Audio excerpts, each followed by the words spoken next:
Hello, welcome to How to Succeed During a Pandemic. You know, last week we had one of the most interesting shows we've ever had here. It still is, with three wonderful coaches. And in the course of the conversation, they had so much to say, and I had so much fun listening, and I wanted to share what they had to say with you. So we are going to run part two of that conversation today.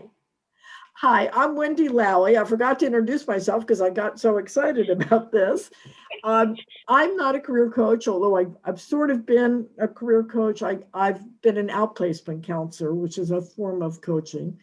But mostly I'm a marketing writer and strategist. And what I try and do with this show is have people come on who talk about their businesses and their professions and how they're making it through during a very challenging time. This particular conversation is how all of these coaches, they're all expert in coaching business people, professionals, and creative people, how they do it and how they've been doing it during this year that we've all gone through.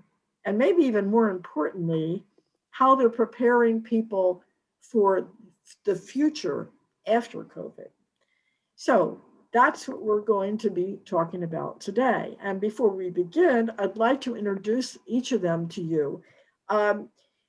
We introduced them in part one. I'm going to let them speak for themselves and introduce themselves, tell you a little bit about their business, how they got started coaching, and a piece of wisdom that they want to share with you about getting through COVID to a more successful future. Andrea, we're going to start with you. This is Andrea Mia, who is the name of her business is Creative Coaching. So my background has always been as a storyteller, and I got into the film industry for a very long time because of that. And coaching, I consider a continuation of that process, although what I'm working on is helping others tell their stories and get to the heart of what's important to them, and to also acknowledge things that might be standing in their way and that they want to remove to move forward. The one thing I thought of saying as you said that is I said something to someone yesterday during a coaching session, and he was like, "Where did you get that from? Where's that quote from?" And I was like, I don't know. And I don't even know what I just said. Just a second. What did I say? That was interesting. And this is, and it comes to mind right now because this is somebody who was, he's doing fine. Things are okay.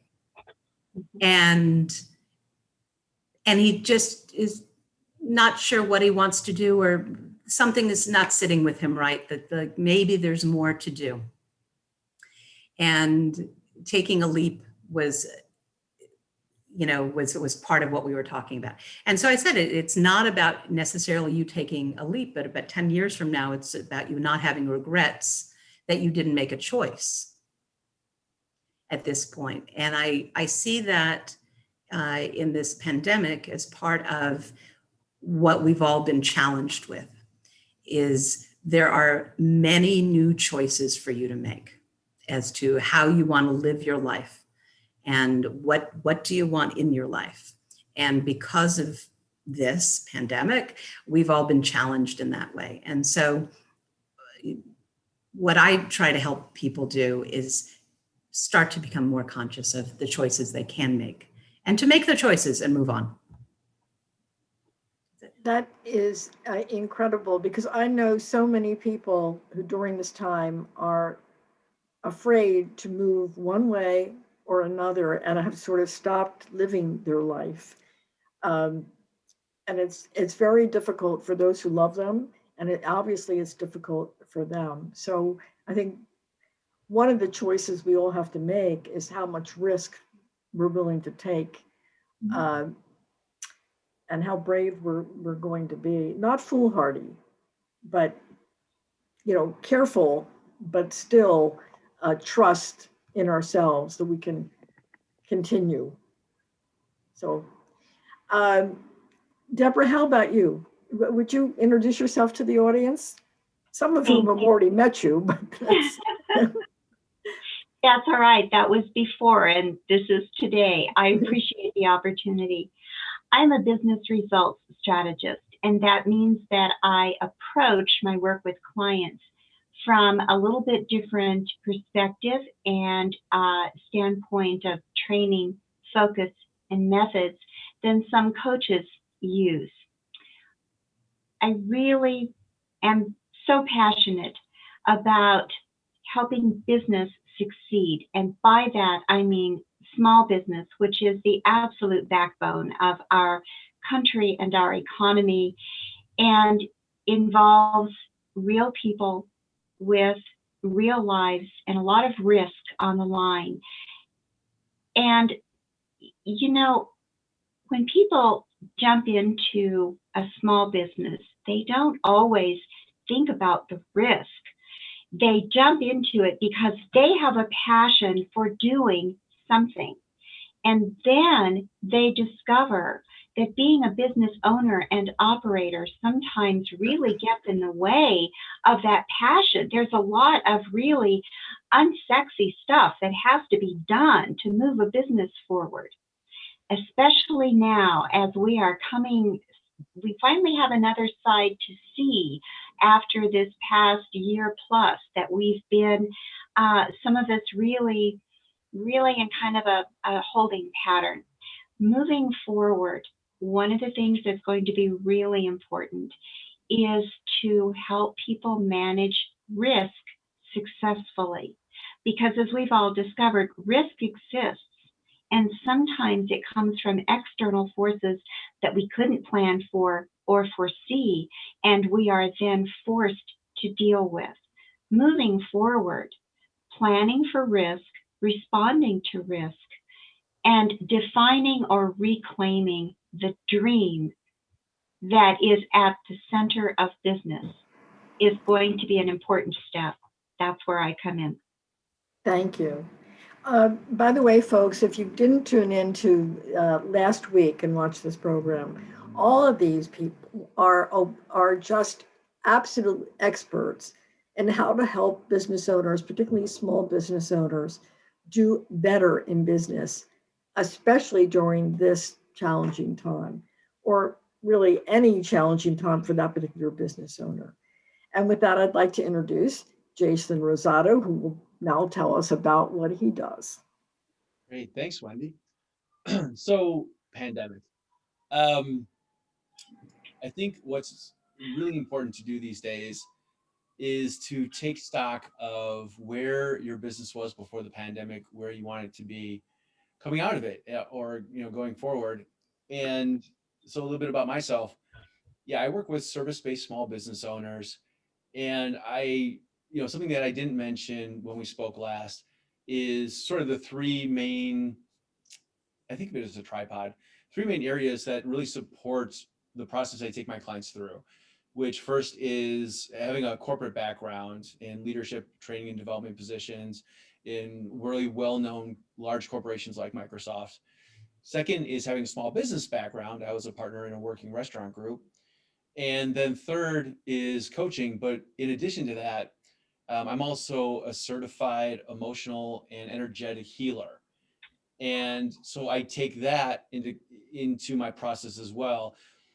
So when we're talking about change and the pandemic and things coming up, and really, we touched on last time about being in a new environment. People who were in an office are now at home, and the new challenges that they're facing, their distractions from their family. And it made me think of one of my clients who's a real estate attorney. And boy, talk about stressful. She had, and I'm sure so many people can relate to this. She had her kids who were at home, and they needed her for homeschooling. They needed her to make their meals. They needed her to set up social activities, oftentimes online. And her husband was at home, and he needed all this same stuff. So it was really interesting, because one of the things that we did was said, okay, hold on, you're clearly getting pulled in too many different directions, because now, before, you had to be mom and superwoman when you were, before you left in the morning, and then when you came home at night, and then on the weekends. Now you have to do it 24/7. And that's not sustainable. And you can't run your business, and you're trying to work with your employees who are remote now, and you're trying to work with your clients who are remote, and everything has changed. So what we want to do is solve those things, and we need to redefine and rework the relationships, both professional relationships and personal relationships, and make sure, come up with new contracts, new agreements, new systems with all these people that's going to work. So we did that, and her home life got so much better. Her children and her husband all bought in to new roles and new definitions and new understanding of what they had done. But not only that, new appreciation for what she has always done and what she was continuing to do. And a big part of that goes back to, yes, helping people set goals and clarify their vision and figure out what their strategy has to be to get there, and then helping them to make that happen and put the pieces in place, but also the emotional aspect, because a lot of this can be very triggering, either on a conscious level where you're going, holy, I don't know what I can say here. You're Or, among friends, yes. yeah, or even subconsciously, in those subconscious blocks where we think like, oh, we're okay, but really there's stuff that's, we're butting up against stuff and we're stopping ourselves from being our best. So I work with my clients to help them clear those subconscious blocks that stop them from making great decisions, from being able to have these difficult conversations with their clients, with their employees, with their family, and putting the pieces in place to make that happen. So that's, coming out of the pandemic, again, this is a reassessment of what we want our businesses and our lives to be like and what steps we need to take to get there. But I want to ask specifically about what we're going through right now and the changes that we're going through now, and why you think this is an especially important time for people to look at their professional life and say, maybe this is the time to get a coach to guide me through, like, what next. Because even if we're doing the same job, we may not be doing it the same way. Right now, we're all in 4 different parts of the country, or 3 different parts of the country, and yet we could be in the same company and interacting with each other. And that may be hard for some people. Maybe they want to switch out of a company that's like that. Who knows? But the point is, we all have to look again at what we're doing in the context of what may be ahead. So now I've given everybody a reason to get a coach, but I want to hear from you. What would you say to someone who's kind of having second thoughts about maybe this isn't the right career or the right job for me? And what would you suggest to them? Andrea, I'm going to make you go first because you've gone first for all these other questions. Sorry, and I was stepping back just now. So over the past year and a half, I've coached, I don't know, about 1,400 people from 85 countries. I would say half of which were in some sort of job transition, whether unhappy with their job, looking for a job, whatever. The others in a job and looking at how to move forward or how to adjust in some way. The consistency that I've seen now across such a wide swath of people is that the adjustment to remote work, even if you had been doing remote work before, now it becoming a constant, or others doing it also. Like, so in other words, you may have been doing it, but now you're doing it so much more. There's an accountability that needs to change. So your manager, for example, doesn't know what you're doing. So you have to inform them what you're doing. You have to keep better notes on things. You have to engage in a way that keeps track when people aren't able to see you, able to be with you. That's one aspect. I would say the whole communication thing has changed radically over the last year and a half, and it is still changing and will still change. And we have to deal much more with ambiguity and with the ability to pivot within that. That is that resilience, basically, an ability to pivot. That's been the part of the rub of the struggle, I would say, is opening yourself up to, nope, things got to change. So I got to change with it. So clenching and holding on isn't going to work.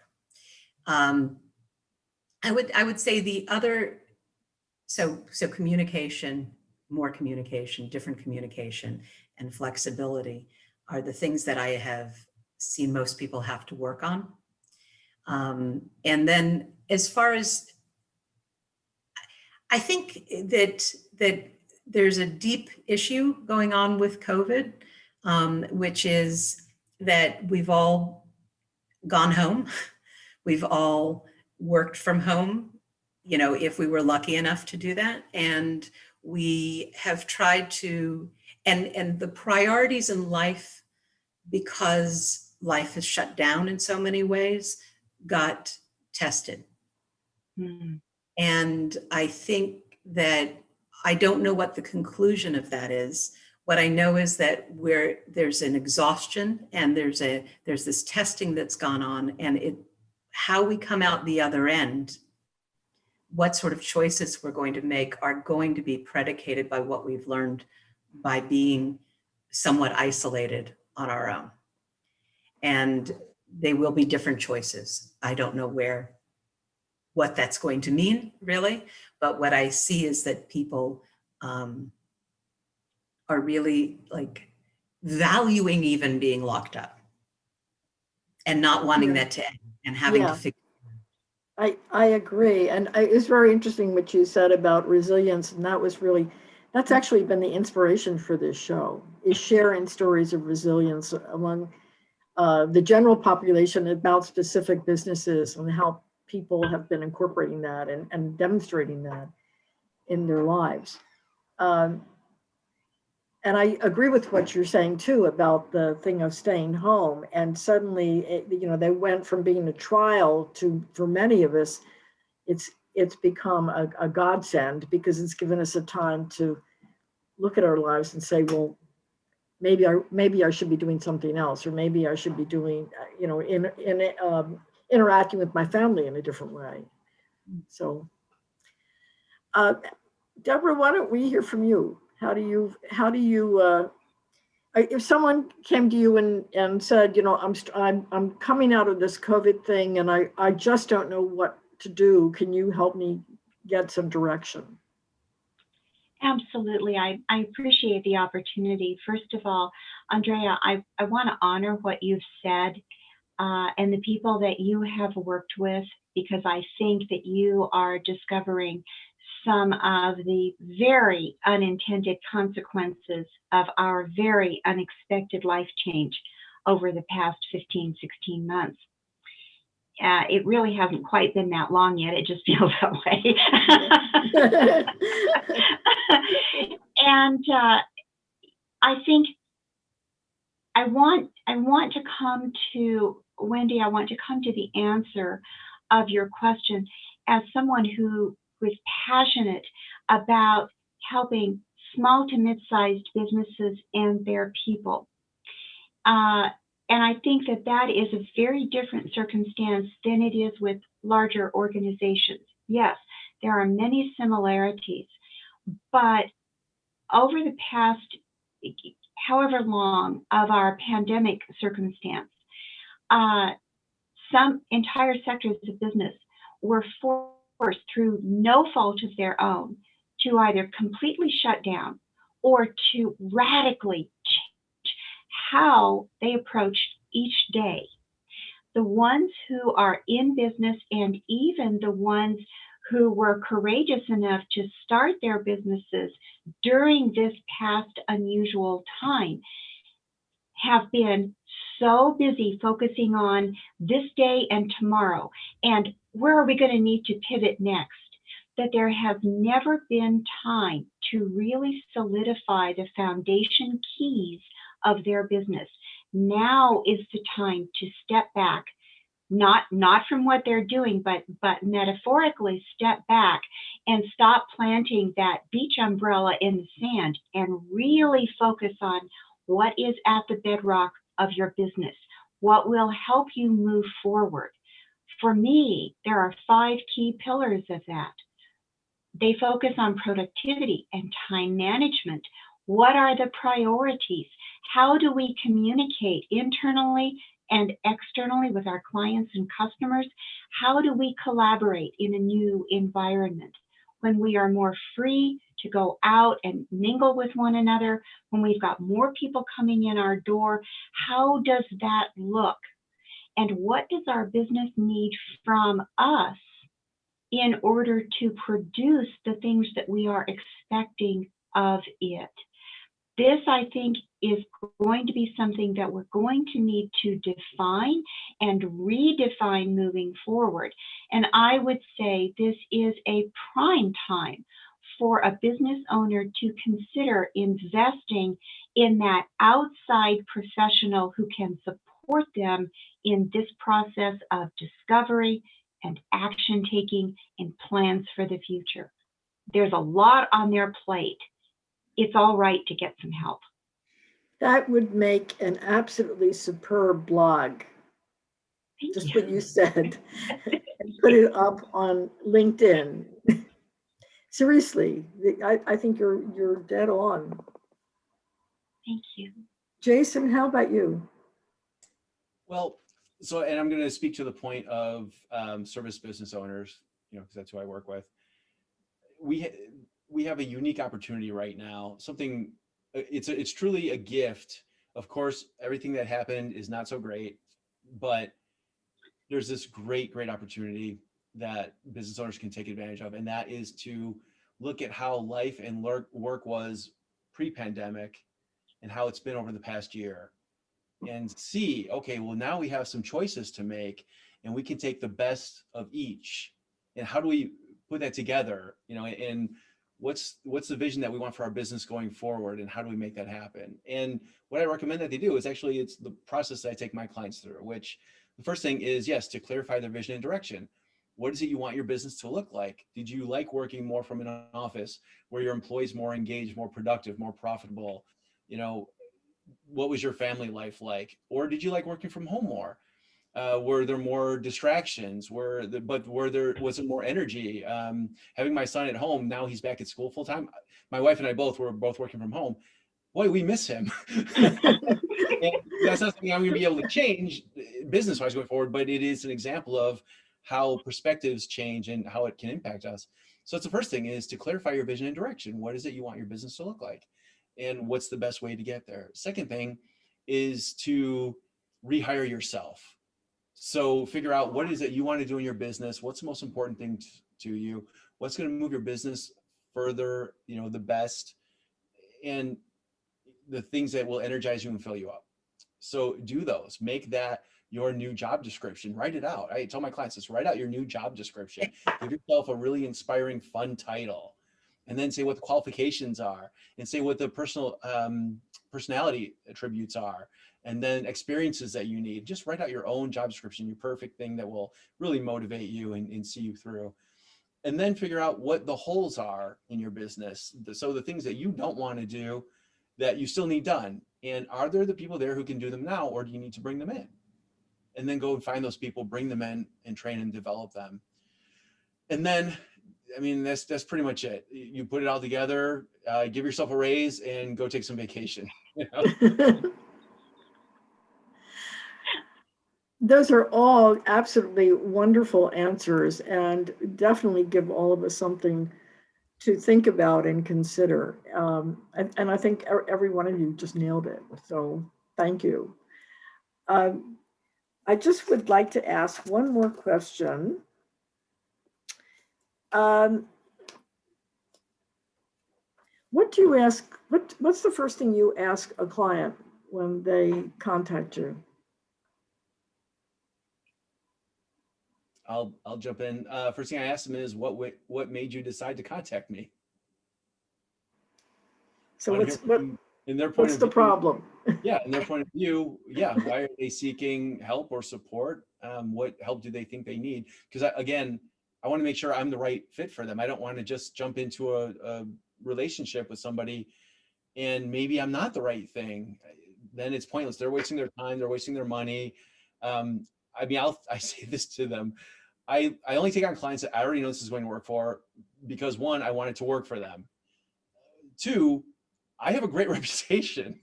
And the way I get that is by serving my clients and getting them what they want. And if I take on people who it's not the right fit, that's not going to happen. So, so that's the first thing I ask them is, what made you decide to reach out? And if you find that they're not a good fit, would you recommend other people? Absolutely. Oh, yeah. Yeah, I've, again, been doing this 15 years, as you know, because we're in a great networking group together. Right. I have a really wide network of top-notch coaches. I've been taught by some of the best coaches in the world and trained by them and coached by them. I've been in high-level masterminds with international coaches. Yes, again, I just want to see people succeed. I want to see them be happier, be more fulfilled, be more rewarded. And if it's not something that I can help them with, yes, I am happy to recommend somebody else. And Deborah, how about you? Well, much of my conversation is going to start out very similar to Jason's.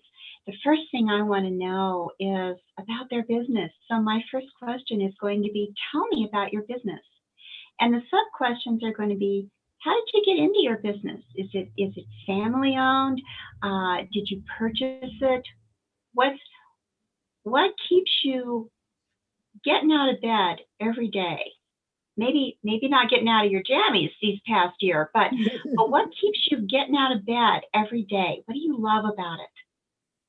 Because I want to help them rediscover what they love about it. Because oftentimes when people come to me, they're hurting. They may not love their business anymore. People come to me when they're at a point of change or a point of pain. And sometimes that's hard. And they haven't had anybody who wasn't engaged with them personally or with their business to whom they could speak about what they do love about the business and maybe what they don't love so much anymore about the business.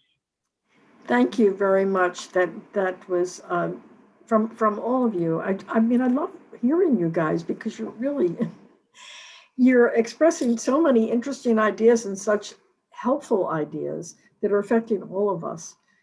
I am going to have to close this up now. And I want to thank all of you for coming back this week so we could continue our discussion, which I'm sure, I hope everyone has had a chance to watch both of these segments because they're well worth it. And if you haven't been able to hear it on 216thenet.com this Monday, if this isn't the second time you've heard this, please tune in to our Facebook page, Succeed in a Pandemic, and you can see both episodes then. So with that, I'm going to say thank you to our guest and thank you to all of you. I hope you come back again next week on 216thenet.com or our Facebook page, Succeed in a Pandemic. Please stay well and come back. We love having you visit with us. Thank you. Bye-bye. Thank you all. Bye, everybody. Bye-bye. Thank you.